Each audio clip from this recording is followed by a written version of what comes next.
is May 1st. Hope everybody's doing well out there and enjoying May.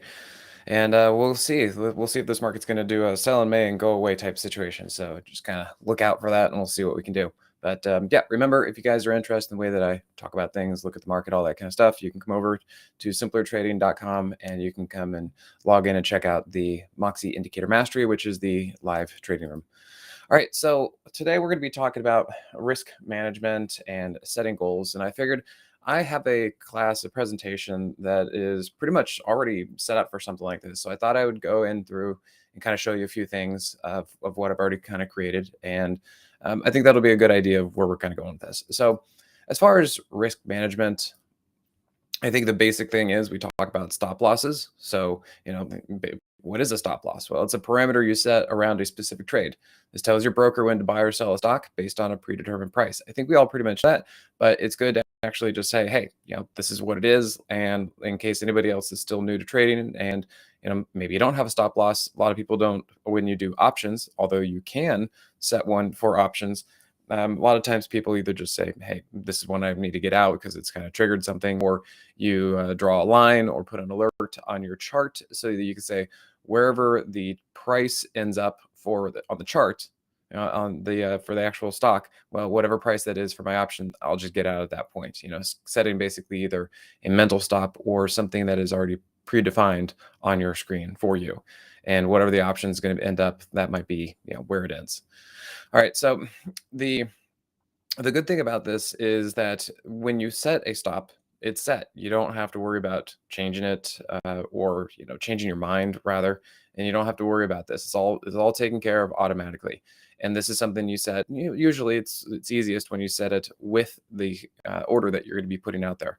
So you look at this, most investors associate this with a long position, but it can be a short position too. It's just, hey, if price goes to this point or this point, I need you to get me out automatically. And these are important things to do when you're, say, on vacation or traveling or something like that. And honestly, even if you really are going to be at your computer all day and looking at the market, sometimes things happen very, very fast. And so it's good to have a stop in that situation. For me, some of my favorite ones are below the daily 21, below the hourly 50 SMA, and or below the 15-minute 50 SMA.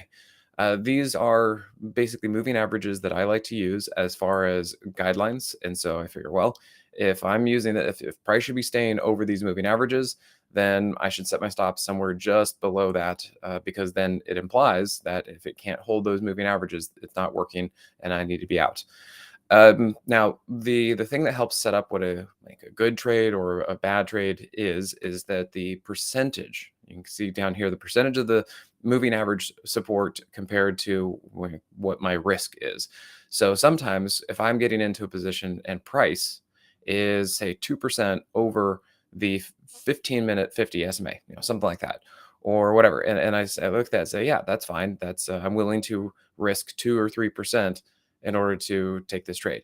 But if price is 15% over the 15-minute 50 SMA, well, that's way too far, because at that point, what would happen is I would have to allow price to go down 15% before I even can tell if it's going to hold the 50 SMA or not. So that's where you can say, okay, well, here's my stop. I want price to stay over the 50 SMA, but if price is too far away from that SMA, then you're giving up too much gain, or your risk is too large before you even know if you're right or wrong. So that's something to really kind of keep in mind. And that's where I say that, it needs to be reasonable about that. Just showing you guys what these are. And then one thing you got to keep in mind, I think if you guys been around the market at all, you know that trading is messy. It really is. Nothing works perfectly. Rules don't work all the time. It is a constantly shifting thing. And a lot of times what I find is that we have a rule, and the challenge and where the real experience comes in is knowing when that rule is going to work or not work. And that kind of comes down to kind of a market feel. What condition is the market in? Like, what's going on? Because you can look at two different stocks, and one of them will hold the rule. It'll work. It's like, oh, that totally bounced off of the hourly 50 and that worked. But the other one did not hold the hourly 50 and sliced right through it. those are the kind of things that you just need to be able to look at and say, okay, I think this stock is going to be behaving better than the other one. Gosh, there was a trade just I think 2 weeks ago. I was looking at two stocks. One of them I think was Mobileye, and the other one was Hims, and they both jumped up for the day. And I think Mobileye basically went sideways the next day and then came back down. We got out break even. But Hims continued to move up and up and up for the next few days. They both looked the same. They both had the same setup. They both just, had the same reasons to get in. One of them worked, one of them didn't. And as long as you can kind of maintain your capital that way, you can make sure you can try again.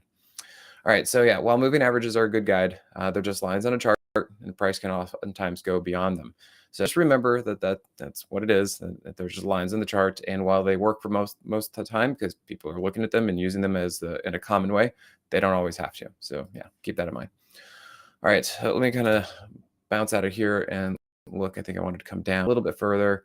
Yeah, stop losses, pros and cons. So in through here,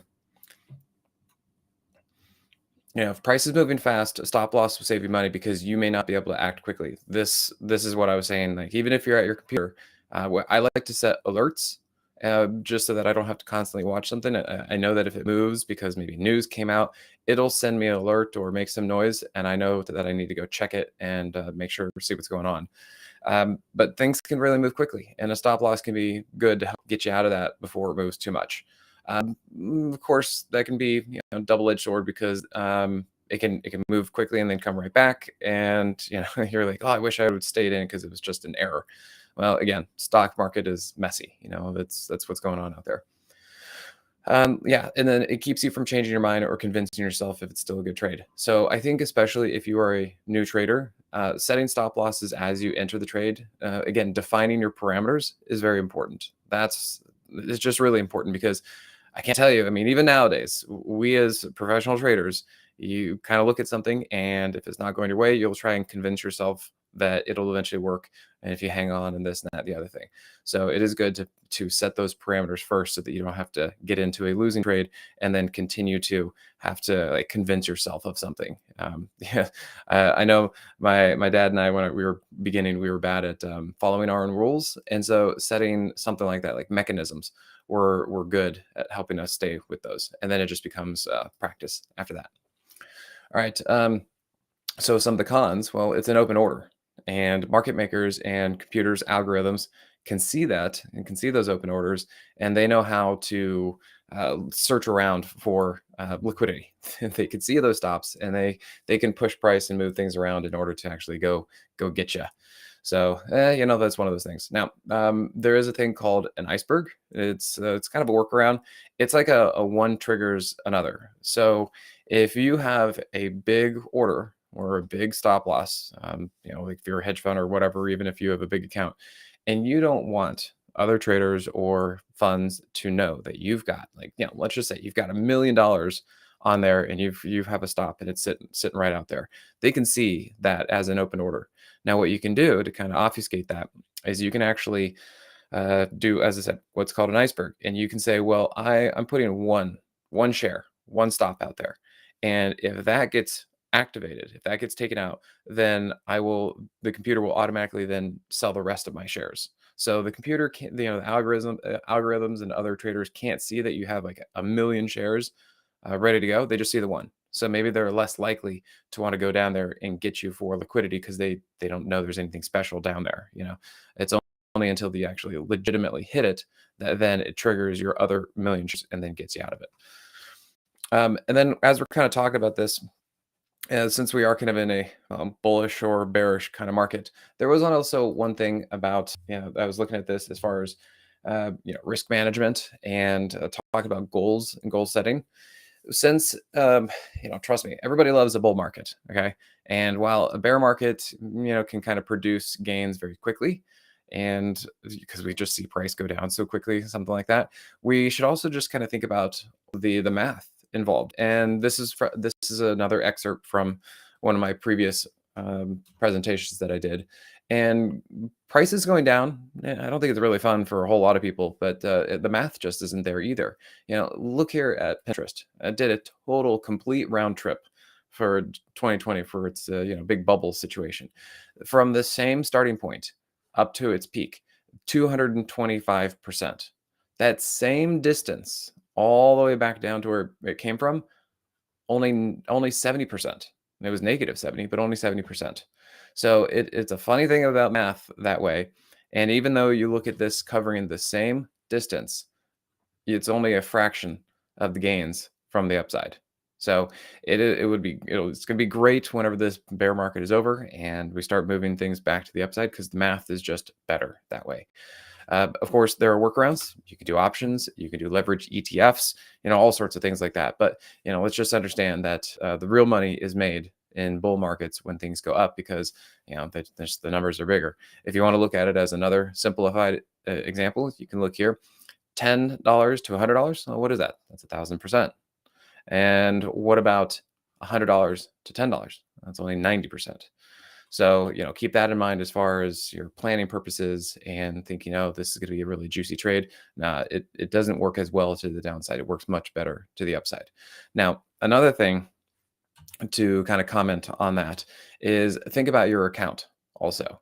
So if you have $100 and you say lost half of it, you now have $50. Now you don't, so you just lost half. But what you need to do in order to get back to your to 100 is you need to double it. So again, if we keep losing our account, our capital, it's going to be harder and harder and harder to get back to where we were. And I forget what it was. Like if you have $100 and you lose 25, back down to $75, it's easier to get back that way. So as you continue to damage your account more and more, it is going to be harder and harder to claw back just because again the numbers don't work as well. It's basically the same concept of it's better on the way up, it's worse on the way down, and you need to make sure that you kind of keep your losses small. So that kind of goes in with the whole risk management thing. Now, as far as goals, let me see what else I have on this one. Yeah, mental stop, talk about that. Yeah, things like trailing stops. At this point, we're just getting kind of the management of trades and that kind of stuff. So really, I think the next thing to kind of talk about is if you have goals. And John Carr talks about this a lot. He's looking at 2 or 2.5% that he's going to be wiring out of his account every week or every month, something like that. Now, if that works for you, that's great. Now, sometimes people aren't necessarily consistent enough in order to do that. So I think one of the best things as far as making sure that you don't stress yourself out or force trades. Because I know that when I was starting to trade, I was like, okay, I'm going to do this. This is my job. This is going to be my full-time thing. You're like, oh, I got to pay the bills somehow. And so you're like, well, I had a losing trade earlier in the week, and now I need to make that back. Plus, I need to make my gains, and it starts putting pressure on you and starts, messing with your mind basically. And so, if you're not to a point where you can live comfortably without your trading income, then you might want to reconsider doing this full time. You need to be able to just let your trading account do its thing without any other stressors or pressure like that because it can be really tough. And especially look what we've been in for the last 2 years. The market has been extremely tough for the last 2 years, and it's difficult to probably get your 2.5% every week or whatever it is that you need or what you set up. So just kind of make sure that you think far enough ahead that you don't get yourself into a little bit of a pickle like that. Let's see. As far as anything else, as far goal planning, I know that when I was day trading, and people would say, okay, if you have, maybe you need 1 or 3 trades per day, and you're looking at this, and let's say, your first trade that you take, well, it's a loss. Okay, how about your second trade? Well, it's also a loss. Maybe at that point you should just call it quits for the day because then at that point your mind is starting to you're thinking differently. You're behind the 8 ball. You're getting stressed. You're like, oh, I got to make this back up. And you might even do a revenge trade where number three isn't just a regular trade. You make it big, like you make it a big trade because you're like, well, if I get this one right, then I can get my 1 and 2 back, and then I'll be good for the day. Well, keep track of how often that works for you, but most likely it doesn't. So just keep that in mind that if you start trying to really push things, the market tends to fight back, and it's not going to be enjoying. You're not going to be enjoying it too much. So yeah, if you have a hard day or even a hard week, just step aside. Clear the deck, clear your mind, and let yourself kind of learn your lessons, figure out what went wrong, go back, maybe use on demand to go walk through that whole process again and learn. But I think that's how you kind of keep your risk management. If you're having a tough week, just step aside, maybe switch over to paper trading. So all right, guys, well, I hope you enjoyed that, a few little things about stop losses and some goal setting. And otherwise, we'll see you back out there. Happy Monday, and enjoy the rest of your week. We'll see you guys soon. Thanks.